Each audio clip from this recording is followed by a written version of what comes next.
Une autre chose, c'est grave, comme pasteur nous a dit, la frère Denis a parlé là-dessus, mais merci Seigneur. L'homme n'a pas même de nom. Où est son nom? Pourquoi les pauvres, son nom est mentionné dans la Bible, mais l'homme, son nom est où? Ça dit tout simplement l'homme riche. Si tu cherches un nom, écoutez, tu dois rentrer, c'est Jésus qui va te donner un nom. Alléluia. Et quand l'Éternel a donné un nom, et c'est pourquoi la Bible dit, vous allez avoir porté un nom. Alléluia. Et c'est un nom éternel. Quand tu portes le nom de Jésus-Christ, ce nom, alléluia, un nom merveilleux, ce nom a toutes les provisions, ce nom a toutes les choses, tous les dons que nous avons besoin. Et ce nom va nous donner aussi la vie éternelle. Alléluia. Alléluia. Si j'ai quelqu'un dans la rue, il m'a dit, ben, je te dis, comment tu t'appelles? Il m'a dit, voici, j'appelle. Ben, est-ce que tu as Jésus? Non. J'ai dit, ben, tu n'as pas le nom. Amen.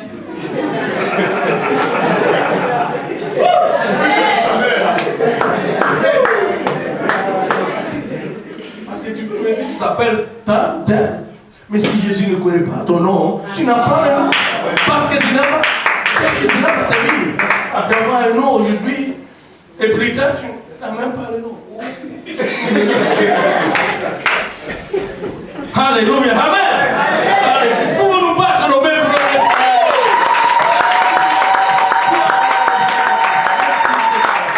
Alléluia. Et regardons le pays. Un pauvre nommé Lazare était couché à sa porte. Pouvait d'ulcère. Et désirait de se rassasier d'abord des miettes qui tombent de la table du riche. Et même les chiens d'abord venaient et encore lécher ses ulcères. Mais la réalité c'est ceci. Le pauvre mourut, il fut emporté par les anges au sein d'Abraham. Et le riche mourut aussi, mais il fut enseveli quelque part.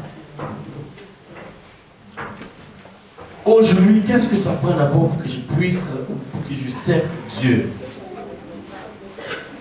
Est-ce que ça prend quelque chose? Ça prend l'argent, ça prend d'autres choses?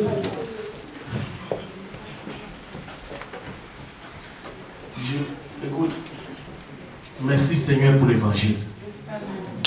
Merci Seigneur pour l'évangile.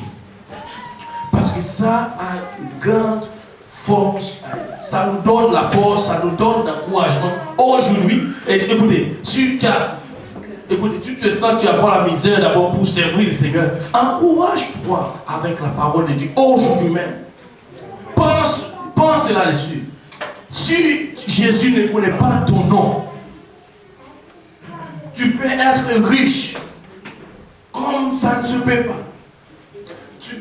Écoutez, mais une chose, Jésus-Christ doit connaître ton nom.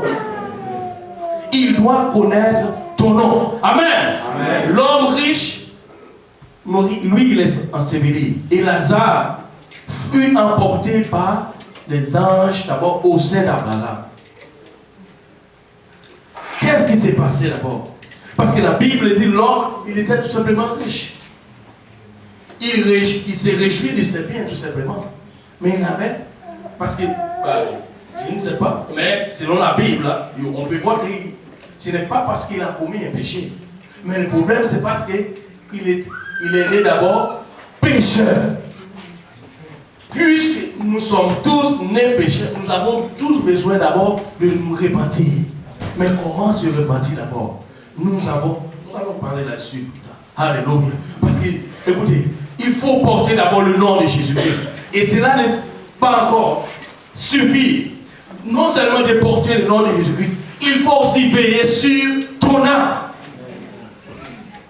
Veiller sur ton âme. Amen. Amen. Gloire au nom de Jésus-Christ. Alléluia. Et là, qu'est-ce qui s'est passé d'abord? Dans le séjour des morts, le verset 23, il s'éleva les yeux et, tandis qu'il était en proie au tourment, il vit Abraham de loin Il était un point ottoman au séjour des morts. Pourquoi? Parce qu'il se réjouissait de ses biens. Non, c'est ça qu'on dit. Et Lazare était pauvre. Alléluia. Maintenant, avant de finir cette histoire, on va juste faire aussi dans Luc chapitre 12, on va commencer à partir du verset 16. Maintenant, et je vais te dire une chose. Moi, il n'y a rien de mal dans la réjouissance d'abord. Mais une seule chose, c'est de savoir comment réjouir. Amen. La Bible, on va voir. Il y a un autre homme aussi. Il est riche. Il se réjouit tout simplement. Écoutez, quand à la dernière minute, il va y avoir une question va se poser. Et la question, ça ne va pas se poser à quelqu'un d'autre. Toi-même, tu vas te questionner à ton âme. Parce qu'on va voir d'abord dans Luc chapitre 12, on commence à partir du verset 16. Alléluia. Gloire au nom de Jésus-Christ. Excusez-moi, je me dis, je ne pas encore la ok. Alléluia. À partir du verset 16. Il est dit cette parabole, les terres d'un homme riche avaient beaucoup rapporté. Il s'est raisonné en lui-même disant, que ferai-je, car je n'ai pas de place pour serrer mes récoltes. Peut-être quelqu'un, je ne sais pas. Voici, dit-il, ce que je ferai, je bâtirai mes greniers, et je bâtirai des plus grandes, et je ramasserai toute ma récolte et tous mes biens, et je dirai à mon âme. C'est pourquoi il dit, une question va se poser, mais la question, c'est pas personne ne va te poser la question. Toi-même, tu vas questionner ton âme. Regardez, après avoir accueilli ou bien possédé ou ramassé toutes ses récoltes, il a questionné son âme. Il a dit, je dirai à mon âme, tu as beaucoup de biens en réserve. Pour plusieurs années, repose-toi, mange, bois et réjouis-toi. Regarde, encore, réjouis-toi. Est-ce qu'il y a quelque chose de mal? Non. Est-ce que la Bible dit, et c'est parce qu'il a commis des péchés? Non. Ça dit encore, réjouis-toi. Mais on va voir. Écoutez, la Bible dit une chose dans Philippiens chapitre 4. Voici comment réjouir. Philippiens chapitre 4, verset 4. À l'écran, alléluia. Réjouis dans ses biens. Il n'y a rien de mal, mais il te prend une chose. Tu peux réjouir dans tes biens, mais si tu as Jésus. Si tu n'as pas Jésus-Christ, il faut savoir comment réjouir. Regardons ce que la Bible dit. Réjouissez-vous toujours, mais dans le Seigneur. Alléluia. Vous n'avez pas encore saisi. Il y a une façon de réjouir. Il faut savoir comment réjouir d'abord. Mais comment nous allons réjouir? La Bible dit dans Philippiens chapitre 4, verset 4, réjouissez-vous toujours dans le Seigneur. Et je le répète, réjouissez-vous dans le Seigneur. Tu peux réjouir, mais hors du Seigneur, cela va ne servir à rien. Mais si tu réjouis dans le Seigneur, alléluia, gloire au nom de Jésus-Christ. C'est bon de réjouir dans le Seigneur. C'est bon, alléluia, être dans l'abondance, mais dans le Seigneur, si tu vas réjouir hors du Seigneur, alléluia, cela ne va te servir à rien. À rien. Insensé. Et c'est pourquoi, regardez la question. Mais Dieu lui dit, cette nuit même, ton âme te sera demandée. Alors, Dieu va nous demander quoi?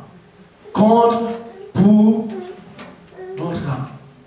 C'est-à-dire, c'est à nous de veiller sur notre âme. C'est pourquoi je viens de dire, peut-être, si tu vas quelque part, si tu ne vas pas à la rencontre de ton Seigneur, ce n'est pas la faute du pasteur.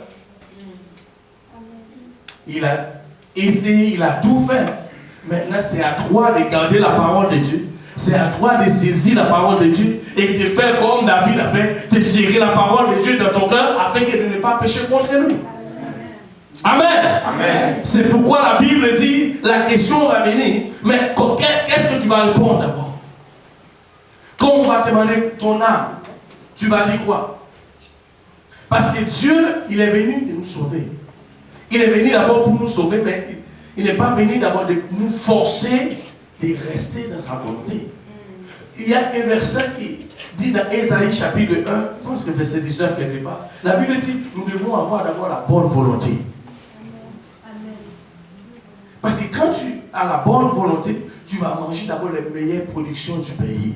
La Bible dit que nous devons avoir la bonne volonté. C'est-à-dire, pour être sauvé, Dieu, il a tout fait, il a déjà fait. Mais maintenant, ça prend qui? Nous. Amen. Voulons-nous être sauvés? Oui, effectivement. Mais comment? Obéir à la parole de Dieu. Mets la parole de Dieu en pratique. Et c'est ça qui va te sauver. Alléluia. Et sinon, tu vas réjouir, fêter en dehors du Seigneur. Cela va ne te servir à rien. Amen. Mais tu dois réjouir d'abord en Jésus-Christ. Amen. Insensé. La Bible appelle cet homme qui ramasse des richesses d'abord insensé. Est-ce qu'il n'y a rien de mal de ramasser des richesses? Oh, si tu as des richesses, tu n'as pas besoin. Amen.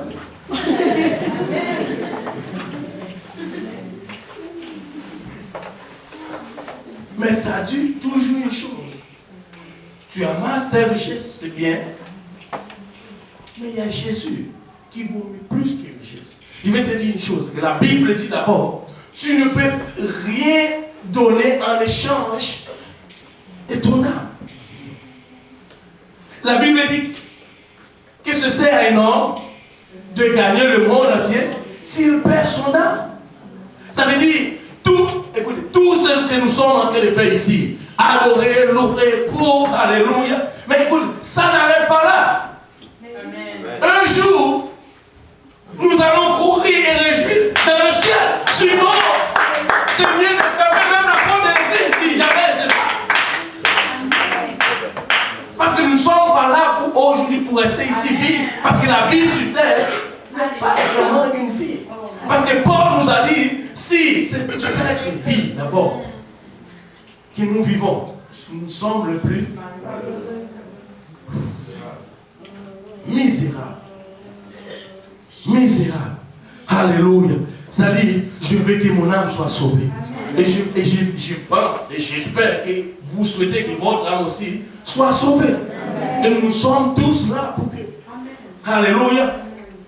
Quand la trompette sonne au jour, le jour du Seigneur, nous allons tous rencontrer le Seigneur dans les airs.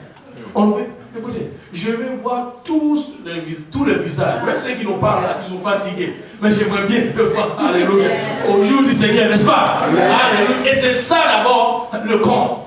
C'est pourquoi les trésors que nous sommes en train de ramasser ici sur terre, c'est les trésors spirituels. Amassez-vous d'abord les trésors spirituels.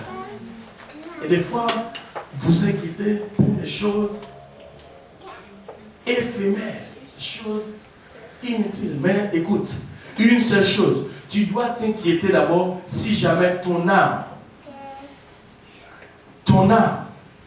n'est pas encore sauvée, ou ta vie n'est pas liée d'abord à la parole de Dieu. Là, tu dois commencer à t'inquiéter même dès maintenant. Et après, il y a la prière, on va faire une prière de repentance, peut-être. Pas peut-être, je sais que Dieu va nous accepter parce qu'il est un Dieu de pardon, n'est-ce pas? Alléluia, il pardonne toujours. La Bible, on va continuer ça ici. Au verset 20, Dieu lui a parlé, Dieu lui a questionné. C'est lui-même, ton âme te sera demandée. Qu'est-ce que tu vas faire maintenant?